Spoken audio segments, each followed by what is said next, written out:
നമസ്കാരം, ഞാൻ Anil Gopinath. Lights on soul of സിനിമയിലേക്ക് എല്ലാ യൂട്യൂബ് പ്രേക്ഷകർക്കും സ്വാഗതം. ഇന്ന് ഞാൻ വന്നിരിക്കുന്ന ഈ വീഡിയോ എന്ന് പറയുന്നത്, ഇന്ന് നമ്മുടെ മലയാള സിനിമയിൽ ഒരു താരത്തെക്കുറിച്ച് എറണാകുളം DCC പ്രസിഡൻറ്റ് വളരെ മോശമായൊരു പരാമർശം നടത്തി എന്ന് ഉള്ളത് നിങ്ങളെല്ലാവരും കേട്ടിട്ടുണ്ടാവും. ഞാനിലും വാർത്തയിൽ കൂടിയാണ് കണ്ടത്. ശരിക്കും പറഞ്ഞാൽ ഒരു രാഷ്ട്രീയ പ്രവർത്തകൻ അങ്ങനെ ഒരു ഡിസിഷൻ എടുക്കണമെങ്കിൽ, പ്രത്യേകിച്ച് ഒരു താരത്തെക്കുറിച്ച്, സമൂഹത്തിൽ ജനങ്ങളുടെ ഇടയിലുള്ള ഇത്രയും ആരാധനയുള്ള ഒരാളിനെക്കുറിച്ച് ഒരു അഭിപ്രായം പറയണമെങ്കിൽ അദ്ദേഹമൊക്കെ എന്തോരം സഹിച്ചിട്ടായിരിക്കും അങ്ങനെ ഒരു അഭിപ്രായം പറയുന്നത്. വിനായകനെക്കുറിച്ച് പറഞ്ഞത്, വിനായകൻ ഒരു സമൂഹത്തിൻ്റെ പൊതുവായിട്ടുള്ള ഒരു വിപത്താണെന്നാണ് പറഞ്ഞിരിക്കുന്നത്. അദ്ദേഹത്തിന് എന്തോ മാനസികമായ രോഗമുണ്ട്. അത് വീട്ടുകാർ ചികിത്സിച്ചില്ലെങ്കിൽ സർക്കാരെങ്കിലും ഏറ്റെടുത്ത് അദ്ദേഹത്തിന് ചികിത്സിക്കണം എന്ന്. ശരിക്കും പറഞ്ഞാൽ അത് കേട്ടപ്പോൾ എനിക്ക് തോന്നി അത് കറക്റ്റാണ്.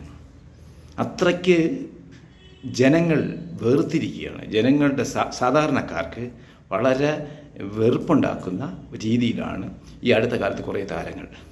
അതിൽ ഇപ്പോൾ ഇടയ്ക്ക് ഷൈൻ ടോം ചാക്കോ അങ്ങനെ ഒരു വിഷയമുണ്ടായി. അദ്ദേഹത്തിന് കുറേ അനുഭവങ്ങളൊക്കെ ഉണ്ടായി. അദ്ദേഹം തിരുത്തി, അദ്ദേഹം ഒരു നല്ലൊരു രീതിയിലേക്ക് തിരിച്ചു വന്നുകൊണ്ടിരിക്കുകയാണ്. അതേപോലെ ഇങ്ങനെയുള്ള സമൂഹത്തിന് വിപത്തുണ്ടാക്കുന്ന ഒരു കലാകാരൻ ഈ കലാരംഗത്ത് ആവശ്യമാണ്. അങ്ങനെയുള്ള കലാകാരന്മാരെ സർക്കാരോ അമ്മയോ സംഘടനകളോ ഏറ്റെടുത്ത് ഒരു ട്രീറ്റ്മെൻറ്റ് നടത്തണം. ഇതിന് ശക്തമായൊരു നിലപാട് അമ്മയുടെ ഭാഗത്തു നിന്നും ടെക്നീഷ്യൻ അസോസിയേഷനായ FFKയുടെ ഭാഗത്തു നിന്നൊക്കെ ഉണ്ടാവണമെന്നാണ് എൻ്റെ അഭിപ്രായം. എന്തിനാണ് ഇങ്ങനെയുള്ളവരെ മലയാള സിനിമ സഹിക്കുന്നത്? മലയാള പ്രേക്ഷകർക്ക് TV പ്രൊമോഷന് വേണ്ടി മാത്രം കയറിയിരുന്ന് എന്ത് അഭിപ്രായം കാണിക്കുക, പോലീസ് സ്റ്റേഷൻ ചെന്ന് ബഹളം ഉണ്ടാക്കുക, പബ്ലിക്കിൻ്റെ മുന്നിൽ പബ്ലിക് ന്യൂസൻസായി പ്രവർത്തിക്കുകയൊക്കെ ചെയ്യുന്ന ഇങ്ങനെയുള്ള താരത്തിനെ എന്തിന്? സത്യം പറയുന്നത് നമുക്ക് നാണക്കേടാണ് മലയാള സിനിമയ്ക്ക്.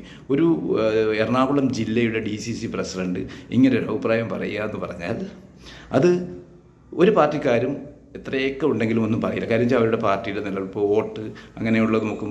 ഇനി അടുത്തൊരു ഇലക്ഷൻ വരുമ്പോൾ അവരുടെ ഒരു ഗ്രൂപ്പ് ഇയാൾക്കെതിരെ സൈബർ ആക്രമണം ഉണ്ടാവും എന്നൊക്കെ പേടിച്ച് ആരും പറയായിരിക്കും. പക്ഷേ എനിക്ക് ആ കോൺഗ്രസിൻ്റെ നേതാവിനോടൊരു അഭിമാനമാണ് തോന്നുന്നത്.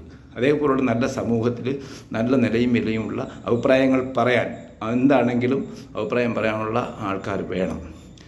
ശരിക്കും പറഞ്ഞാൽ മലയാള സിനിമയിൽ നമ്മുടെ സംഘടനകൾ ഏറ്റെടുത്ത് വിനായകനെ പോലുള്ള ഇങ്ങനെയുള്ള സമൂഹ മാധ്യമങ്ങളിൽ വന്ന് ഇങ്ങനെയുള്ള മോശത്തരങ്ങൾ കാണിക്കുന്നവർക്ക് നല്ല ട്രീറ്റ്മെൻറ്റ് കൊടുക്കണം.